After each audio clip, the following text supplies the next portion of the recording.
So we'll get to, there's Russia, there's Ukraine, there's the United States, potentially who could have done this. There are a lot of conspiracies around.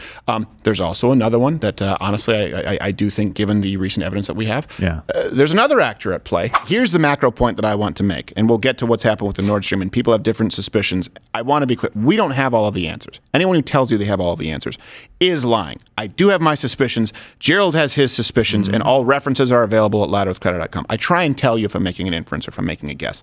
We are putting together some guesswork today because the information is just hitting you constantly. There's no way around it. I was going to say something else about Elmo, but now I lost it. Okay. So let me start with this. A big problem here that we're dealing with when we're talking about, none of this should matter as it relates to the United States. Nord Stream. Because we shouldn't be dependent on anybody. And I'll get to that back in a second. You know what? The left understands this. Nationalism is good for the environment. Let me give you an analogy before I get to that. You know how the left knows this is the case? Homesteading, right? Living off the grid. Well, why can you be more green? Why can you be more effective? And, the idea is that you'll have less waste, that you'll be more efficient with your energy. Why can you do that if you have your own individual generator power? Oh, you mean because the municipal government doesn't know how to provide energy for you and how to handle your waste better than you would if left to make your own decisions? Let's just expand that to national borders. Of course, the United States would know better how to provide for our own energy than Saudi Arabia, than, for many European countries, of course, Russia, China, take your pick. Of course we would. We should all be responsible for our own energy in the perfect world, if we could be. The good news is in the United States, we absolutely can be. Yeah. We choose not to be. And so we are beholden to these nations who have no EPA standards, who couldn't give a rat's ass about protecting the environment. And also, we have to transport energy across the ocean where there are a countless number of spills. And I don't know if you know this, it requires energy to run boats. So that's to set this up. Now we'll go to Nord Stream. Okay, last week, Nord Stream 1 and 2, they were both seemingly sabotaged. So my question to you is, who do you think sabotaged Nord Stream before we get into this? Now, today, right now, Joe Biden, former Vice President Joe Biden, now is talking tough and blaming Putin and the Russians. It was a deliberate act of sabotage, and now the Russians are pumping out disinformation and lies. We're going to work with our allies to get to the bottom of exactly precisely what happened. And at my direction, I've already begun to help our allies enhance the protection of this critical infrastructure. Но англосаксам уже мало санкций. Они перешли к диверсиям. Невероятно, но факт. Организовав взрывы на международных газовых магистралях Северного потока, которые проходят по дну Балтийского моря, фактически приступили к уничтожению общеевропейской энергетической инфраструктуры. Всем же очевидно, кому это выгодно. Кому выгодно, тот и сделал, конечно. Okay. So Biden is talking tough, on Putin right now, which right. I don't have a problem with. I think Putin's a prick, just to be clear. None of this is Russian apologetics, if that's a term that I can use appropriately. Because you'll be accused of it. Yes, you'll be accused of it. So people have said that there are conspiracies floating around that the United States or former Vice President Joe Biden himself may be directly involved with the sabotage. That's a conspiracy, but you may hold some of those conspiratorial views because then, not too long ago, former Vice President Joe Biden said he might do this to Nord Stream 2. If Russia invades, that means tanks or troops crossing the border. Thanks for the definition of invades. Again, then there will be no longer a Nord Stream 2. We will bring an end to it. Seems pretty clear. How will you do that? Oh, he'll clarify. Exactly, since the project and control of the project is within Germany's control. We will. I promise you, we'll be able to do it. Yeah. What are you, Alex Jones? Yeah. You think that what could possibly make you think that former Vice President Joe Biden would have a vested interest in ending Nord Stream? I mean, aside from he said it? Right. It's true. Also, sir, why, we're in a kind of a dim room. Why are you squinting like you're looking into the sun? Right. Sir, is that a healthy thing? No. It's not. I'm horribly unhealthy. No. So there's Joe Biden. Has anyone else seen all these stars? Right. I smell burnt toast. I taste pennies. Here's what it's not. I know what you could say. Former Vice President Joe Biden talks tough. He's an idiot. Sure. Right. Sorry. Respect the office. He's an idiot. So here's what the Undersecretary of State for Political Affairs, Victoria Nuland, had to say about not just Joe Biden talking tough, about Nord Stream 2 in December. Taking action that will prevent it from ever becoming operational. I think if President Putin moves on Ukraine, our expectation is that the pipeline will be suspended. Then you have Joe Biden twice saying, we will put an end to it. We have our ways. Trust me, we can do it. Now, let me be clear about a couple things. Something here that's sort of a macro point. Do you notice when people say, oh, well, cancel culture isn't a thing, you're not, the government's not arresting you. Now, of course, in every country that's not the United States, you are arrested for what you say. But notice that even when we're talking about internationally, crippling Russia, we're not just saying nuke them. They're saying cut off their ability to make a living. That's what happens to all of you if you engage in wrongthink. So when people say, well, that's not censorship if the government, if the FBI, if the CIA, if you're audited by the IRS and 80,000 new agents, if we put pressure on private companies like Jen Psaki did calling for Spotify to engage in more censorship in all of social media where they host these meetings, that's not government censorship. No, we're just going to remove your ability to make a living. That's exactly what they do internationally. That's the most effective tool. It is, you realize wars were fought just over basic territory, over farmland. You don't think that people would have fought? It wouldn't have been a war over the ability to make a living because the government can pinch that valve entirely? So just keep that in mind. And next time people say it's not a First Amendment issue if all that's at stake is your livelihood. So we'll get to, there's Russia, there's Ukraine, there's the United States. Potentially who could have done this? There are a lot of conspiracies around. There's also another one that honestly I do think, given the recent evidence that we have, there's another actor at play. And it could just be a glorified ad for Seagal's new film. So that is something that, I knew it. Undersea. Undersea. He's like, where's the throat? Yes. On deadly water. This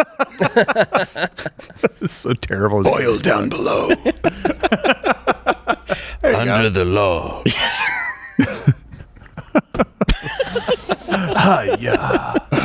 He would name it that and be like, when I take aim at energy pipelines, bad things happen. Was he sitting in that?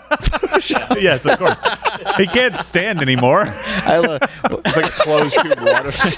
He said, I didn't see that. Hey, good job. Control room. Someone put him in a lazy boy recliner underwater. Wonderful Photoshop. I missed that. That is fantastic.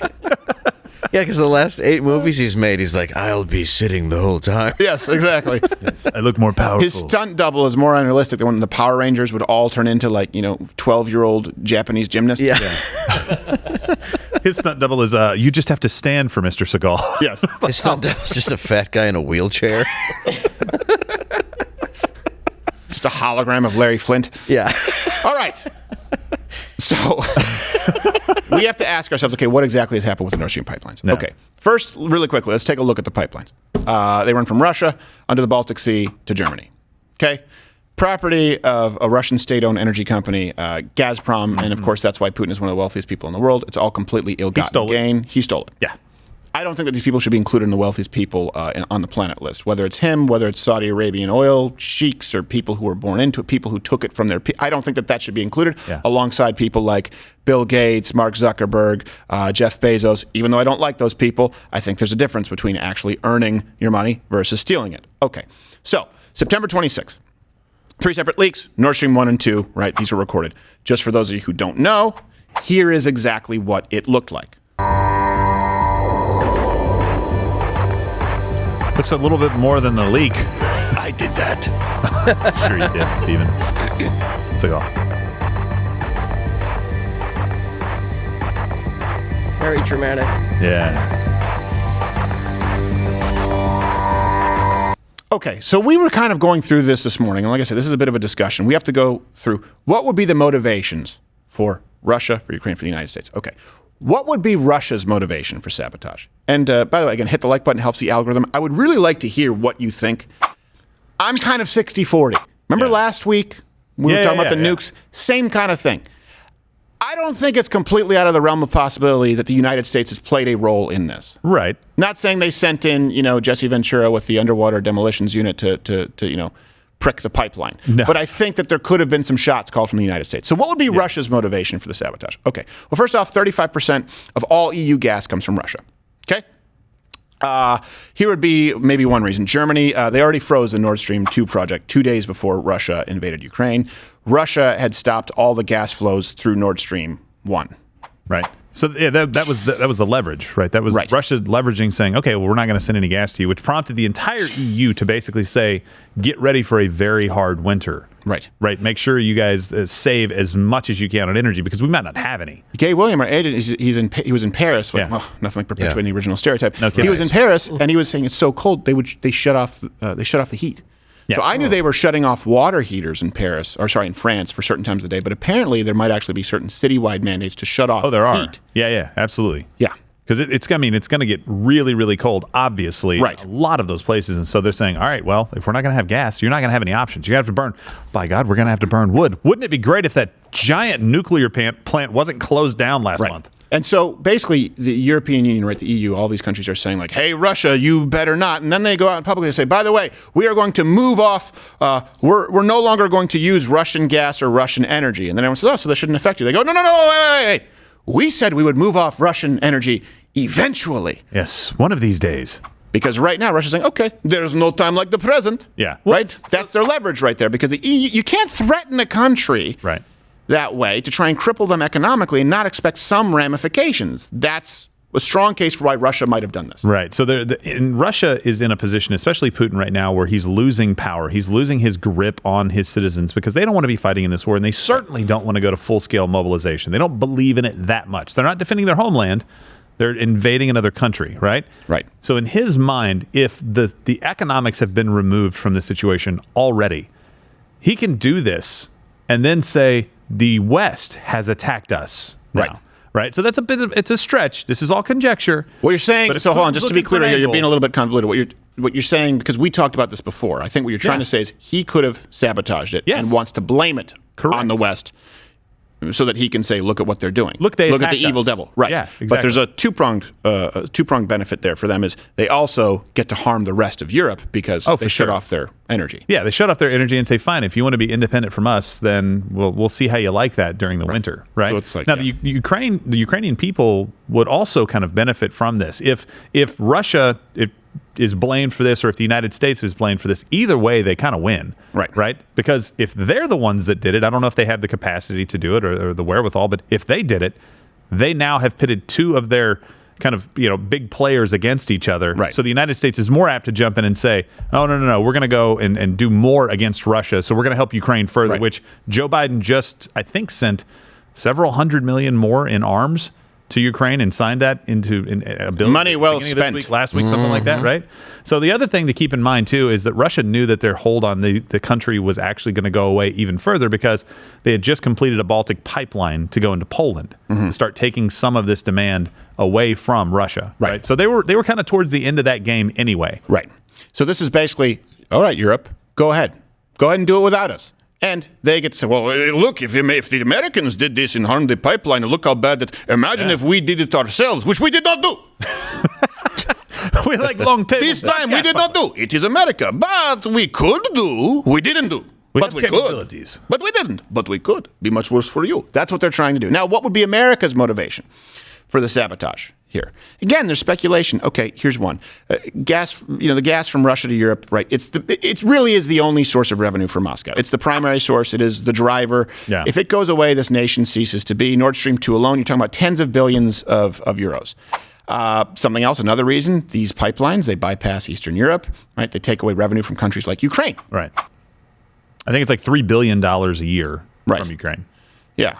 That's also, by the way, that's a speaking fee for Zelensky. No, that's the private stand-up performance. Yes. Columbia professor Jeffrey Sachs had this to say where he was making the case that and beyond Joe Biden said he might do it, that the United States is at fault. Jeff, we got to stop there. That's quite a statement as well. Why do you feel that was a U.S. action? What evidence do you have of that? Well, first of all, there's direct radar evidence that U.S. helicopters, military helicopters that are normally based in Gdansk, were circling over this area. We also had the threats from the United States earlier in this year that one way or another, we are going to end Nord Stream. We also have a remarkable statement by Secretary Blinken last Friday in a press conference. He says, this is also a tremendous opportunity. It's a strange way to, it's a strange way to talk if you're worried about the piracy on international infrastructure of vital significance. So I know this runs counter to our narrative. You're not allowed to say these things in the West. But the fact of the matter is, all over the world, when I talk to people, they think the U.S. did it. Thank you, Napoleon Dynamite's uncle. Now, he's one of those crazy conspiracy theorists who's a professor at Columbia. We also have the Polish MP, former Foreign Minister Radek Sikorski, thanked the United States on Twitter, saying, "Thank you, USA." Now, that doesn't mean that it's true. It just means that there's enough smoke there where a significant number of players internationally believe there could be fire. My only point is this. Don't allow people to tell you that you're a crazy conspiracy theorist if you think, you know what, I think the United States may be involved here. Yeah. Because that's what the media is trying to memory hole what Biden said. Right. And it's incredibly reckless for the administration to say stuff like they said earlier. Victoria Nuland, she actually went further and said that we would end it. Right. There was a more precise clip at a briefing that she was giving. And people look at her and go, oh, she's the one that pushed for the Ukrainian government to be overthrown in 2014. She's the one that pushed for the Iraq war. I'm starting to see a little bit of a trend here with this war hawk essentially going out there and pushing. So if Biden is taking instructions from anybody that has anything to do with her, it's very likely that could have happened. Right. And it's very dangerous for the administration to be so obvious with it. If they're going to do this at some point down the road, you send a memo out or something. You talk to everybody so there's no paper trail and just say, don't say anything stupid like we will end it. Right. I didn't want to cut you off because you're making a good point, and I assume this will be clipped for CrowderBits. But I think what you're saying is she can't be trusted because she's a bitch. Well, I didn't say those words. You said it. You heard what you Name that reference, by the way. Comment below. Oh, Bob Saget! So here's something else that I want you to sort of focus on. This should be highlighting. I don't want to say should. To me, this does highlight something more important. And I will say emphatically, you shouldn't speak in absolutes. Green energy policies, and certainly how we've pursued them here in the United States. We all know that it's horrible economically.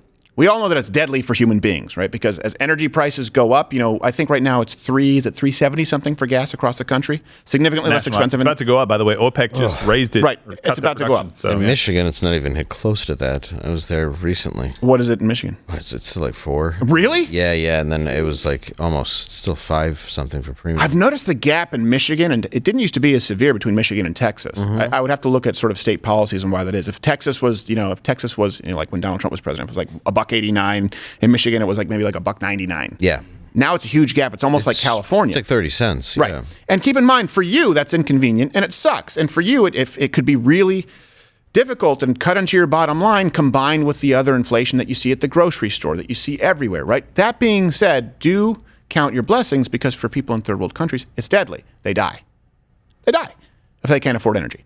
So when I say that green policies are worse for the environment, I'm separating that we all know, beyond any shadow of a doubt, economically, it is crippling. We all know that it kills millions of people, right? There are these tables that exist. I don't have them in front of me, where for every dollar the price of gas goes up or the price per barrel goes up, how many people lose their lives because they're not able to, whether it's heat their homes, whether it's cook their food. So let's separate that just on the environmental impact. Green policies are a net negative. Now, remember this, and this is highlighted with Nord Stream. 2018, Donald Trump warned the Europeans about being dependent on what? On what? And by the way, to give Mitt Romney credit, and I really hate to do that. I know, I hate it. Remember back in the debates where he talked about the problem with Russia and their energy, and remember what Barack Obama said? Yeah, the 1980s are calling. They want your foreign policy back. Yep. He said, 1980, exactly. Yeah. I was going to do an Obama's voice. Better but voice, better. He said that in the debates, and they're the ones vilifying Russia. Again, keep in mind, the Republicans, conservatives, have been presenting very logical, right, very reasonable arguments. Hey, there's actually a problem with dependence on Russian energy. That's just fear-mongering. Red Dawn called. They want you to be in their casting call, whatever the hell it is that he said. And then they go, Russia's evil. Whereas we were saying, well, regardless of whether Russia's evil or not, we're not calling them. We just shouldn't be dependent. And Europe has a problem being beholden to a very unstable country. So Donald Trump in 2018 warned the Europeans about being dependent on Russian energy. Now, if you don't remember the reaction, it's not that they said, well, maybe we disagree. The Germans, arguably most affected by this right now, the Germans laughed at him publicly. Here's a refresher. Germany will become totally dependent on Russian energy if it does not immediately change course. Here in the Western Hemisphere, we are committed to maintaining our independence from the encroachment of expansionist foreign powers. Look at those smug kraut pricks. It has been the formal policy of our country since President Monroe. All of those people have a lifetime of experience in what does this American think? What does he know? Look at his silly hair. Well, how'd it work out for you? And by the way, let's bring up overlay N here. All references Don't available. bring up the 40s. Right, yes. Viva on vacation!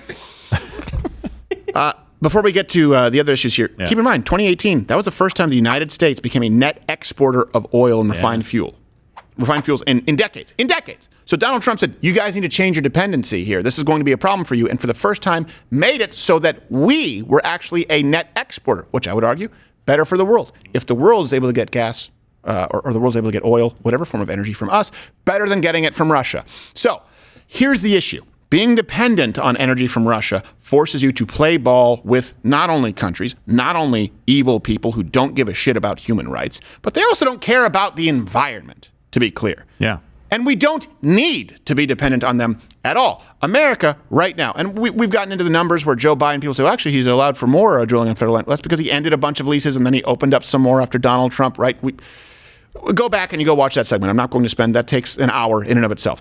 Here's the point. America has enough natural gas to feed our demand, to supply our domestic demand for at least 98 years. Wow. And an environmentally conscious way of removing it. Yes. Yeah, but by the way, I thought we were... But we can't frack. Oh, what's the alternative? Wind and solar? Well, we can't do that. So what do? Well, we've banned some of the fracking. We've banned some of the offshore drilling. So where are we getting? Right now, we need energy. Where are we? Saudi Arabia.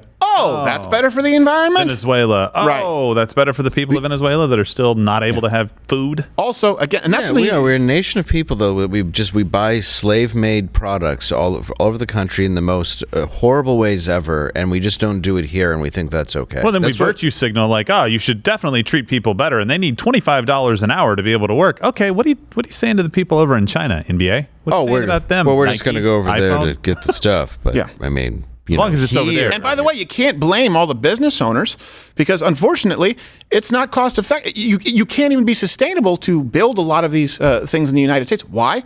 Because of the taxes, because of the red tape, because of the regulations. Isn't there a middle ground where there are no regulations and slave labor in China versus, I believe now, since it's gone back up, the highest, if not top 2 highest corporate tax rate in the industrialized world, including a lot of the European socialist countries that make it impossible to run a business for us to be able to manufacture and create our raw, or at least we can't use our raw materials in a lot of ways because it's bad for the environment. So a business owner has to go and get something done in China. It's not his fault. It is your government's fault. So we have enough gas to feed for 98 years. Okay, that's from the United States Department of Energy. Now, the United States also has more oil reserves than any country in the world. A lot of people don't know that. You think Saudi Arabia, right? Maybe you think Venezuela. The United States has more. We just don't use all of it. So we get it from those countries. And by the way, not only is it dirty and corrupt, right? The Nord Stream incident could be the single largest methane release ever. Aside from when Joe Biden gives a press conference. And by the way, the largest tanker spill ever was the Atlantic Empress. That's right. It was a Greek ship.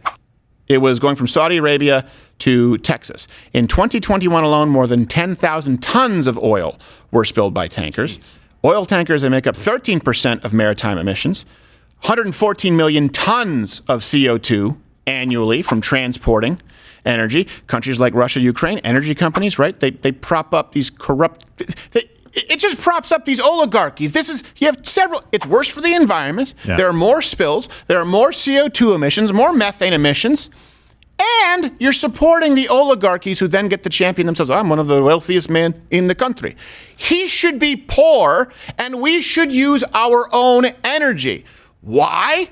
If only to save the environment. Yeah. And if you guys really do hate places like Saudi Arabia and you want to make sure that those people don't stay in power, you hate places like Russia, that not the people of the countries, but the leaders of those countries, why do you continue to say that we should buy oil from them and not do it here? They certainly, we've told you, they don't have the same kind of standards, but you're also feeding their country. You're basically saying you get to stay in power because you get enough money to make sure your people don't overthrow you. That's essentially what's going on in Saudi Arabia right now. Without all that money, there's no way people take any kind of subjugation if you don't have any kind of carrot. If it's just all stick, eventually it goes away. Right. Yeah, for sure. Yeah, they would go back to the Dark Ages. For sure. Or be forced to change. And right now, and I kind of bumbled over this, but they just cut oil production. OPEC has power over us because they're like, oh, well, we don't like the price of oil right now, so we're going to cut production by 2 million barrels per day. Not a small thing. Joe Biden has taken the United States oil reserves to the lowest in 40 years just to try and win an election to make sure gas prices aren't too high. Right. That's the only reason he's done it. Right. No, you're absolutely right. And this is just one of the, again, crippling economically. It kills people. It's not that I'm anti-environment. I'm pro-human being. That's what it is. And ultimately, modern environmentalism, whether it's a 5-page Green New Deal that takes over whatever it is, 4/5 of the economy, I read the entire Green New Deal. You can watch it on YouTube from cover to cover, all of it, every single word. It took me 16 minutes to read. It's religion. It's religion, and you worship Gaia. You worship Earth, right? Yeah. That's just your God. It's just a new form of pantheistic paganism, effectively, and it's worse for the environment. That's why there's no logic to it. Logic would say, okay, look, sure, we would love to move to quote unquote renewable while not allowing nuclear. And by the way, every country, if everyone just embraced, for example, nuclear energy, every country could supply themselves. Yeah. We would no longer have to do the international politicking. Let me ask you this. When have you felt in a negotiating agreement to be in greater control? And this is real. I'd like you to comment below, and you can hit the like button. It always helps with the algorithm that YouTube hates. Let's say, I don't know, maybe you want to go buy a car. Maybe you want to go buy a house. You ever been in a negotiation where you don't need it? Where you're actually willing to walk away? It's not posturing? How did that turn out? Did you end up with a better deal? Did you end up making better? At the very least, if you didn't end up with a better deal, did you end up making better decisions where you weren't forced to compromise? Right? If I need if my car breaks down, and I've had this, where I had a car that broke down, and I needed to get a car. I needed to get a car because I was driving from gig to gig, and I didn't have a car. You know what? I got another car that it had a replaced transmission. I got a car, and here's what it was: a new transmission, a Ford Taurus, would have been $2,000. The used transmission was $1,600, but had 80,000 miles on it. That was what was currently in the car. I should have said no, but I needed a car, and it was what was available, so I compromised. The next time when I was older and I was looking to purchase a new car, I was able to walk away. From any dealership I want, guess what? We ended up getting a better deal on the car because I could take my time. I wasn't beholden to them. The issue is leverage. You don't want to be leveraged by countries who, by the way, have no vested interest in helping the environment. We have more oil than any other country on the face of the earth. We could supply our own natural gas for 98 years. And to the Zoomers out there, Gen Z, you may not know this. Does everyone here, you guys remember? We heard growing up about peak oil. Mm-hmm. Remember that? Remember peak oil? Yeah. Peak oil was supposed to happen, I believe, in the 70s, then in the 80s, then in the 90s. Yeah. That was what we were raised with. The hole in the ozone, CFCs, and peak oil. I haven't heard that discussed recently, because that's not the issue. Now it's not about peak oil, it's about the fact that we're using any oil. Okay, we'll just keep moving the goalposts. I don't know. I think the United States has a vested interest in pulling some shenanigans. I think it's probably a concerted effort from several different international forces. What is that fair? I think it's fair. Yeah. I think it's more likely Russia did it, but I kind of want to fit Putin with a black hat, so yeah. I think he deserves it. Well, it'd be hard to fit the hat on his head. Oh, that's true. Yeah. Watch Louder with Crowder live, Monday through Thursday, 10 a.m. Eastern.